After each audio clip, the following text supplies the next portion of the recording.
શ્રી ગણેશાય નમઃ. જય શ્રી કૃષ્ણ. આજે આપણે હોળીથી પહેલાં 8 દિવસે આવતા હોળાષ્ટકની વાત કરીશું. તેમાં શું કરવું અને શું ન કરવું, ક્યારે ચાલુ થાય છે અને ક્યાં સુધી, તે બધી વાત કરીશું. જો વિડીયો પસંદ આવે તો ચેનલને સબસ્ક્રાઈબ કરવાનું ભૂલતા નહીં, જેથી આગળના વિડીયો તમને મળી રહે. હોળાષ્ટક એ હોળીથી 8 દિવસ પહેલાં શરૂ થતો ધાર્મિક સમયગાળો છે, જે હિન્દુ સંસ્કૃતિમાં શુભ માનવામાં આવતો નથી. આ સમય દરમિયાન કોઈ પણ શુભ કે મોટા કાર્યમાં અડચણો આવવાની શક્યતા હોય છે, અને તેથી આ દિવસોમાં કોઈ પણ શુભ કાર્ય કરવાનું ટાળવું જોઈએ. દર વર્ષે હોળાષ્ટક ફાલ્ગુન માસની શુક્લ પક્ષની અષ્ટમીથી શરૂ થાય છે અને હોલિકા દહન સુધી ચાલુ રહે છે. તેથી આ વર્ષે હોળાષ્ટકની શરૂઆત 7 માર્ચ 2025 જે શુક્લ પક્ષની અષ્ટમીના થાય છે અને અંત એનો 13 માર્ચ 2025 હોલિકા દહને થતો હોય છે. હોળાષ્ટક દરમિયાન લગ્ન, સગાઈ અથવા કોઈ પણ પ્રકારની શુભ વિધિ ન કરવી જોઈએ. નવું ઘર ખરીદવું કે ગૃહ પ્રવેશ કરવો અનુકૂળ માનવામાં આવતું નથી. આ સમય દરમિયાન કોઈ નવી દુકાન કે ધંધાની શરૂઆત કરવી ટાળવી જોઈએ. બાળકોનું મુંડન છે, સંસ્કાર અથવા નામકરણ વિધિ કરવી યોગ્ય મનાતી નથી. આ સમયમાં જમીન, ઘરો કે શેર બજારમાં રોકાણ કરવું અનુકૂળ નથી. ભગવાન વિષ્ણુ, શિવજી અને હનુમાનજીની આરાધના કરવી શુભ માનવામાં આવે છે. આ સમયગાળા દરમિયાન ગરીબો અને જરૂરિયાતમંદોને ખોરાક, કપડાં અને ધનની મદદ કરવી શુભ માનવામાં આવે છે.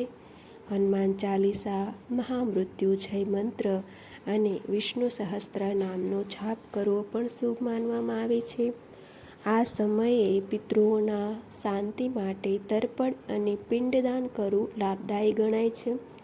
આ સમયે ઉપવાસ અને આત્મમંથન કરવું અને સાત્વિક ભોજન લેવું પણ તે ઉત્તમ માનવામાં આવે છે.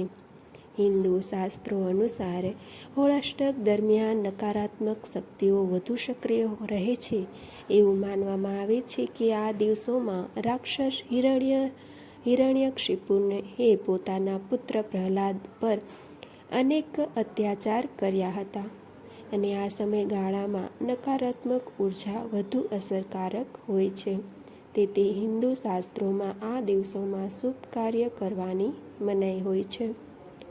હોળાષ્ટકના અંતમાં હોલિકા દહન થાય છે, જે નકારાત્મક શક્તિઓના નાશનું પ્રતીક છે.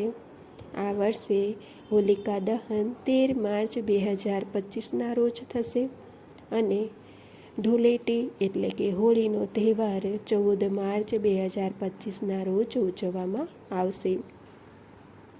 હોળી શુભ અને આનંદમય તહેવાર છે, જે બુરાઈ પર સારા માટેના વિજયનો સંકેત છે.